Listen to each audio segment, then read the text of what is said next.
Hello guys, welcome back to my channel. सबसे पहले मेरी तरफ से आप सबको जय माता दी।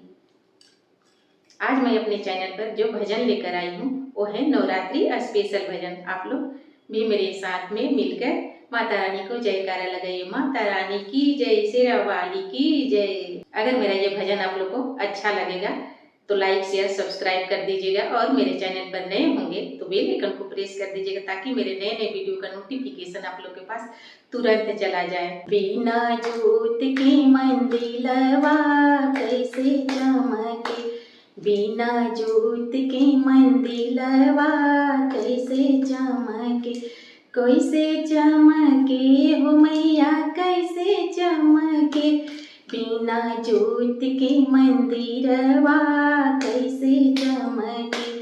मायके लाली रे वो हरिया गुलाबी चमके, गुलाबी चमके हो गुलाबी चमके। मायके लाली रे वो हरिया गुलाबी चमके, बिना जोत के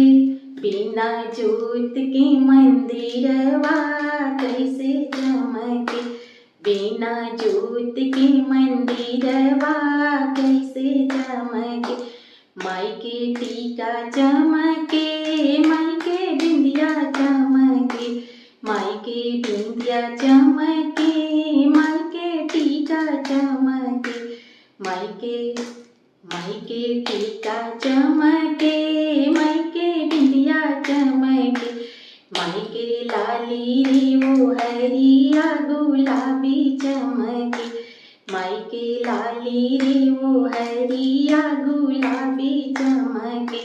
बिना जोत के मंदिरवा कैसे चमके, कैसे चमके हो मैया कैसे चमके, बिना जोत के मंदिरवा कैसे चमके। मायके झुमका चमके, मायके नथिया चमके, मायके झुमका चमके, मायके हरवा चमके। मायके लाली रे वो हरिया गुलाबी चमके, गुलाबी चमके हो गुलाबी चमके।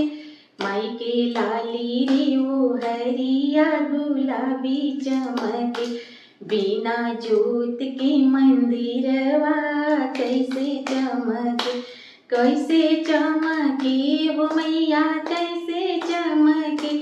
मायके लाली रे वो हरिया गुलाबी चमके, मायके चूड़िया चमके, मायके कंगना चमके, मायके चूड़िया चमके, मायके कंगना चमके। बिना जोत के मंदिरवा कैसे चमके, बिना जोत के मंदिरवा कैसे चमके। मायके लाली रे वो हरिया गुलाबी चमके, मायके लाली रे वो हरिया गुलाबी चमके। मायके लहंगा चमके, मायके सड़िया चमके, मायके लहंगा चमके, मायके सड़िया चमके। मायके लाली रे वो हरिया गुलाबी चमके, मायके लाली रे वो हरिया गुलाबी चमके। बिना जोत के मंदिरवा कैसे चमके। मायके पायल चमके, मायके बिछिया चमके, मायके पायल चमके, मायके बिछिया चमके।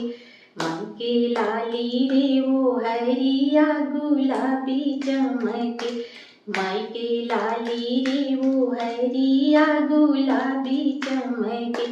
बिना जोत के मंदिरवा कैसे चमके, बिना जोत के मंदिरवा कैसे चमके।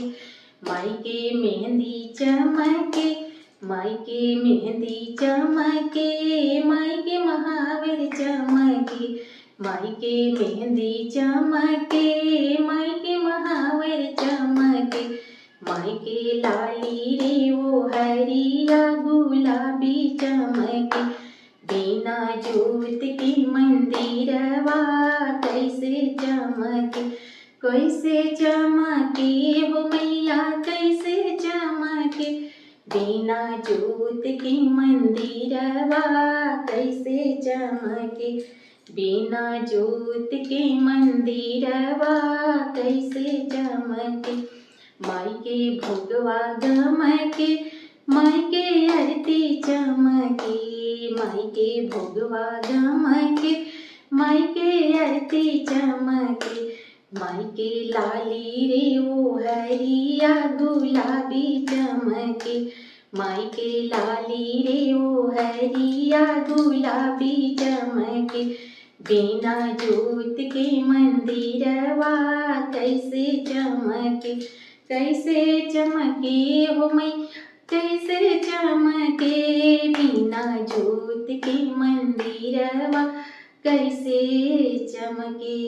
अगर मेरा ये भजन आप लोग को अच्छा लगा होगा तो लाइक शेयर सब्सक्राइब जरूर कर दीजिएगा और कमेंट में जय माता दी जय शेरा वाली की जरूर लिखिएगा। फिर मिलती हूँ अगले वीडियो में, तब तक मेरे तरफ से माता रानी की जय, जय मैया भवानी की जय।